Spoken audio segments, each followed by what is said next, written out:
All right. So on today's episode, we're going to talk about why do businesses fail? Why do the latest I think statistics that we've probably all heard, at least in America, and I'd be interested to hear about South Africa, but in America, I believe 80% of businesses fail within the first 5 years of being started, and only less than 5%, 4 or 5% of businesses make it to the $1 million in revenue mark out of those businesses that last, and then an even smaller percent get bigger than that. So it with that said, we're both entrepreneurs, and we're surrounded by this world. We coach entrepreneurs also. So why do you think it is that some businesses continue to thrive, but most don't? It's an answer that I think we'd all love to know, and we'd like to have a definitive question that we'd all like to have a definitive answer to. I think the one thing where I'm going to go with this immediately is the sexiness of successful, and Mm. we definitely get sucked into that. I think the thought process of the idea, and I know I've shared a ton of stories. I think one of them that I've told so many times, and whether it's actually correct or not, was the story of the lady who started. What are those little decorative studs that people put into their props called? So they Oh use yeah. them. They put, I don't know whatever they're called. So Uh, she, her kid had Crocs, and so she took, uh-huh. I don't remember what it was, like a cufflink or something like that, and she found a little ladybug. She put it into her kid's Crocs, and the kid went off to school and came back and was like, "Mommy, mommy, everyone at school wants these as well." So she started making for some of her friends, and this just snowballed. Eventually turned it into a business and sold it for $20 million, something like 12 months or What? 18 months later, something ridiculous. And again, I've Wow. told that story so many times. Whether it's actually correct, I'm not too sure. But the idea of being able to have this overnight success, I'm pretty sure this is correct. I need to confirm. But the idea of having this overnight success is always there. And we live in a time where we can scale a business hugely, literally overnight, and grow something that can be sold for multiple hundreds of millions of rands, multiple hundreds of millions of dollars within a very short time frame. So Yeah. kind of hanging that thought there. I think then the flip side is when you go into a lot of business with that mentality, thinking, I want this to be a success in 2 years' time, 5 years' time, or whatever it is, whatever your time frame is to overnight success. I think fatigue and a lack of confidence and is this going to be worth it at the end of the day starts kicking in at some stage when you're just not hitting this level of success that you thought you were going to. So I've always had Mm. this kind of concept and this thought, this line in my head that, and I suppose this goes for a lot uh, as well as business, but you've got to outlast failure. So you've got to be willing to keep going and keep a step ahead of failure as it's tracking behind you and it's on the hunt. And as long as you can keep that step ahead, you've got to ultimately, hopefully, reach that success at some stage. But whether Yeah. you get there, I suppose, it's really down to quite a few things that you can get into in a second. Well, I think part of the problem is we hear these stories of these overnight successes, and it creates this illusion that we all should be entitled to it. When the truth of it is that most overnight successes probably have a 20-year background that you didn't see. It's like an iceberg where you see the tiny tip of the iceberg that may seem huge and massive, but underneath of that, under the water, it's way more massive. And Yeah, I mean, you hear it all the time. That the 30-year overnight success is about what that person built up behind it. And I'm not familiar with this with the Crocs lady that you're talking about, but one thing that comes to mind is that story about Pablo Picasso. And someone came and saw Pablo Picasso in a coffee shop or something, or in a bar, and he and asked him to sketch out something on a napkin. So he sketched out this image on a napkin, and he said that'll be $30,000.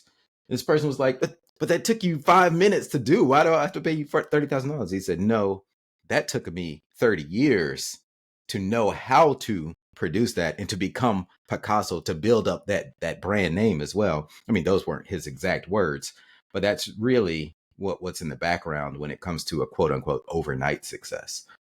Yeah. I, I love that story. And I think also bringing it back to expectation versus reality is also such a key thing in building a business and having resilience. And maybe three words we'll get into is resilience, patience, and perseverance. But one of my favorite stories from Alex Hormozy, and I'm not so sure if we chatted about this on the podcast, I think it's very relevant for this, is how important it is to level up people's reality or the expectation with the actual reality. And he uses the example of he was in a frat in college, and in his final year, he was actually do you call it the chairman of the frat? I'm not too sure. I'm trying to use the Yeah. correct terms. So he headed up the frat in his final year there. And he said, like clockwork, the new intake, which was 25 guys, the new intake, roughly 12 to 14 days every single year into the start of the new year, there would be a revolt. They would say, this isn't what I signed up for, this is bullshit, I'm not going to put up with this. And he said, like clockwork every single year. So when he was heading up the frat that year, he got them all into a room, 25 of these first years and himself. And he said, guys, how many of you thought this was going to be easy? And he said, nobody put up their hand. And then he said, how many of you thought this was going to be hard? Everyone put up their hand. And he said, this is what hard feels like. And in that moment, it just leveled up their expectation to the reality of the situation. And he says from that, there was not another moment. They got through their hazing, and then they lived like kings for the next 3 years. And I think Yeah. that's really, really important for business as well. And even with managing people, clients, staff, whatever it is always trying to level up our expectation with what the actual reality is. And I think that will Yeah. go a long way to really helping us outlast that failure if we do get to that point. Right. Yeah, I mean, and I believe that failure is just you get tired of fighting sometimes. Like at some point, the owner, the human being, the person will get tired of the blows because in entrepreneurship, it can feel like you're constantly going against the headwind that's blowing against you. Like there's always something new, some competitors, some regulation. I mean, for example, today, Google and Yahoo are changing up the email requirements. I don't know if you've heard about this, but on the back end, when it comes to mass marketing email, now you have to have your DKIM settings correct at the domain level. Now, most people listening is like, what the heck is he even talking about? I don't even know what that means. But if I don't get these settings changed on the back end, then my customers won't get my emails anymore, which is going to have a drastic impact on our business sales. So every little tiny fight like this, every change, there's no set it and forget it. There's no point where your business is just smooth sailing. There's always some adjustment that you're going to have to make. There's always some fight, some struggle.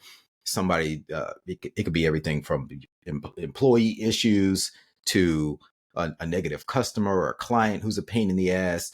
There's always going to be something, and I think that people have different thresholds. And most people, this is my philosophy, my take on why those statistics are so pitiful about why so many businesses fail is because I think most people get into business thinking it is going to be a pipe dream or like hitting a lottery ticket and they're going to become this overnight success. And then the minute a few of those blows come, you're like, oh, I didn't sign up for this. But like you said, this is what hard feels like. And you got to keep pushing through the hard and just lean into it and realize that it's part of your everyday life as a business owner, as an entrepreneur, to keep your gloves up and keep fighting the fight. And when folks get tired, that's when they hang it up or go out of business or sell it. Hopefully they sell it and have a nice exit or pass it on to their kids. But the sad reality is that most don't. So here's a different lens to look at it through. I would like to think that when all these difficult moments, these strategic decisions come up, you've got to make a good business decision, a rational business decision. How many of the businesses that fail, and there's also a line, you either win or you learn. So it's like win or lose or win or Mm-hmm. fail. You win or you learn. And I That's think right. that's got to be the case with business. How many of those business failures are actually just great learnings. And they've decided, you know what, based on all these learnings that I've had, that's the best business decision is for this business to be no longer. And then they go on to perhaps start something else. Do you think I'm reaching, or do you think there's something to that? Oh, there's definitely something there, but it's a question of where are you in your life journey as to do you want to learn that lesson and make a shift and make the change and keep going, or do you just like, you know what, I don't care anymore. I'm done with it. You know what, I have a there's a vendor of ours that recently went out of business, and he left everybody hanging. I mean, it was really irritating. And this is another example of one of those blows in business. But it's a vendor that makes, we bought a certain machine that we use in our business every day. Our business life depends on this one particular machine that cuts out materials in a certain way. And this company's been around for 40 years. And it's the only place to get like the parts that we need on a regular basis. So we've, 20 years of business, we've been out of those 40 years they've been in business, we've been doing business with them for 20 years. And so have many others in our industry. And then we get an email one day that's like, this company is shutting down and will no longer be around. And it's just like, kind of like, deal with it. But that would be fine if we could get the materials from other places, but they didn't even give us any resources. So I finally just my personality, I'm like, I know it'll work out. I don't get stressed out about these type of things. So after a few months went by, one of the employees who used to work at the company, he started his own business because, I mean, what else are you going to do? The job you're working at is gone. So he said, hey, reach out to me because I'm trying to keep the supplies and things going. So I just called him. I had a conversation with him because he didn't have, we weren't able to get the supplies quickly. So I said, well, what happened? Like, why did you all just close instead of selling the business so that it could keep going? You could keep fulfilling orders for your customers. And he said the owner, he just got older, and he was the prices for all his supplies doubled. Everything in the world is getting more expensive right now. Well, he would have had to, his expenses would have doubled, and he would have had to lay out more cash up front in order to supply everything. And he just decided he was older and he wanted to retire, and he was tired of it. And I said, well, why didn't you all try to sell the business? He's like, well, we did try a little bit, but the offers were too low. And he just decided he didn't want to do it. So he just closed the doors and moved on with his life. And yeah, I was really irritated. I was thinking, man, I would have probably bought the business instead of just letting it go under. Yeah, So obviously you didn't try hard enough because I didn't even know it was for sale.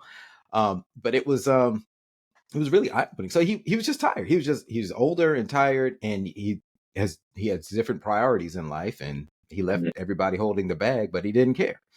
So that's what, at the end of the day, yeah, that's what we're faced with, is our own life and our own reality, because every business, at the end of every business, is a human being.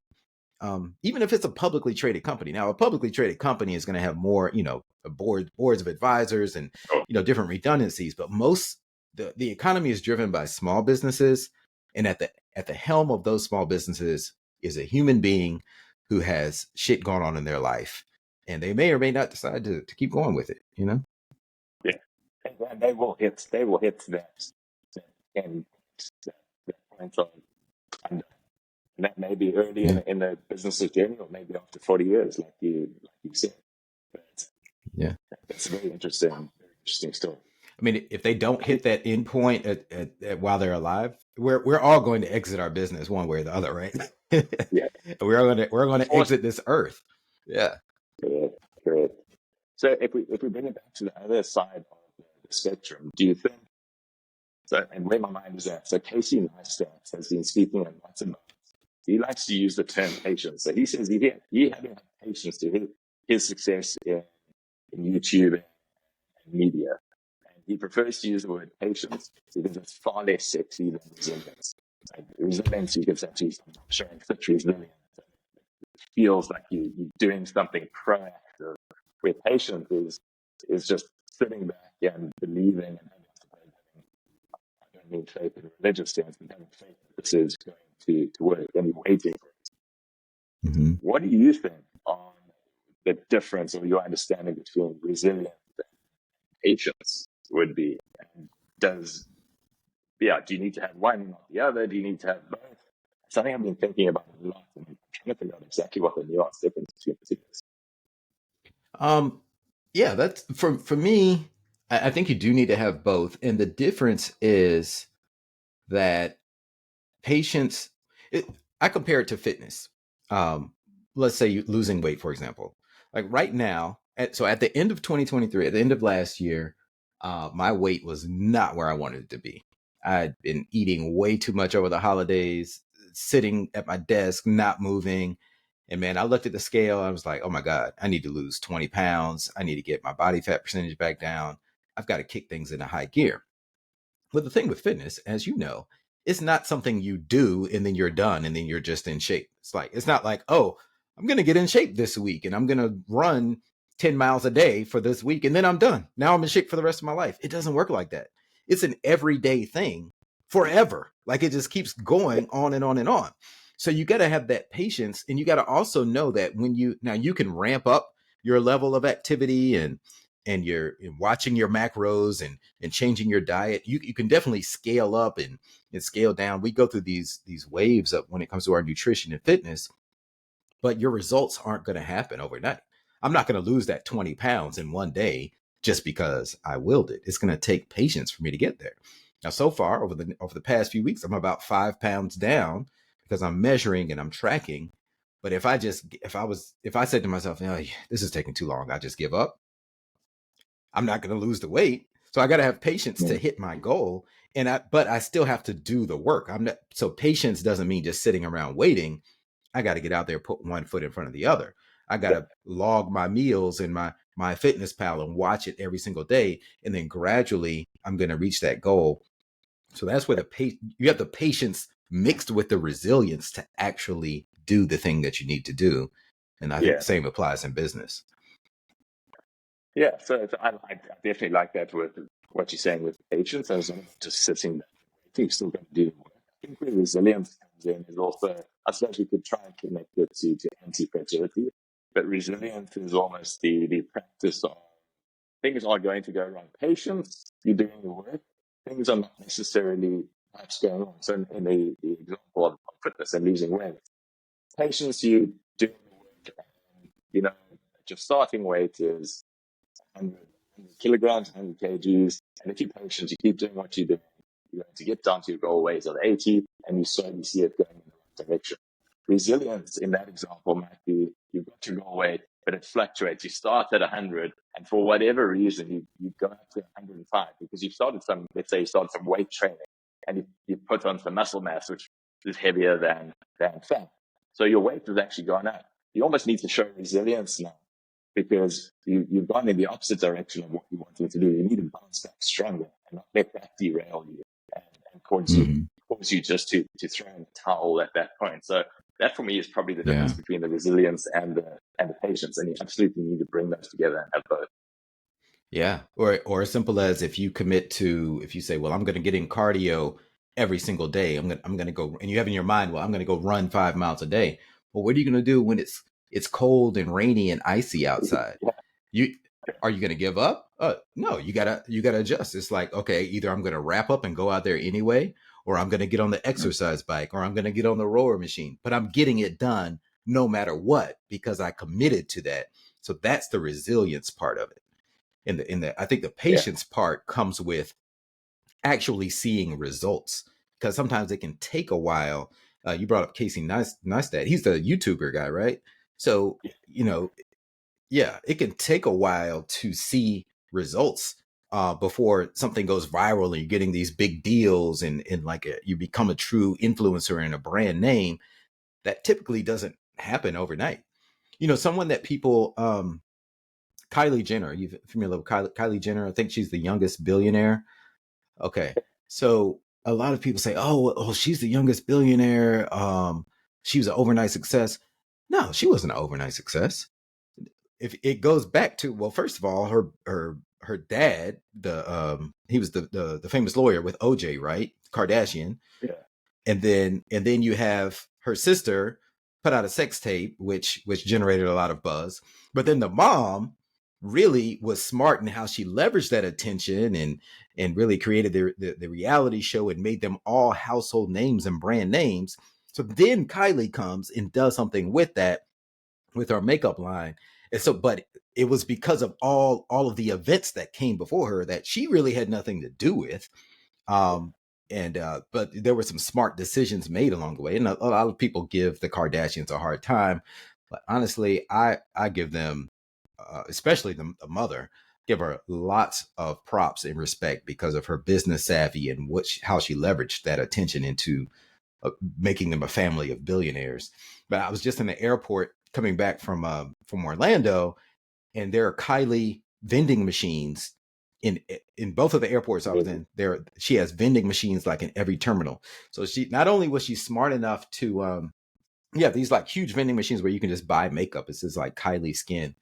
And not only was she smart enough to leverage that, but she could have done stores. But now by having the vending machine, she doesn't have to deal with staff or anything like that. It's just a cash cow. So impressive. And it's okay. You can say that you're a fan. You don't have to. That's why my skin looks so glowing. It's all thanks to Kylie. That's a great example though. Uh, and you brought up an interesting word. And I'm going to bring this up for a conversation for another episode. The leverage, this idea of leverage. Leverage. Mm, I think it's such a fascinating concept. So we'll definitely discuss that. I think yep. I think to wrap this up, I actually wrote a LinkedIn post. It was a couple of years back now. And that was called effort versus effort. So it was effort versus focus. And I think that's Mm, basically that's the decision mm, that you've got to make. Am I going to mm, choose to put in more effort in this moment, or am I going to choose to just say fuck it and I'm out and I'm yeah. done?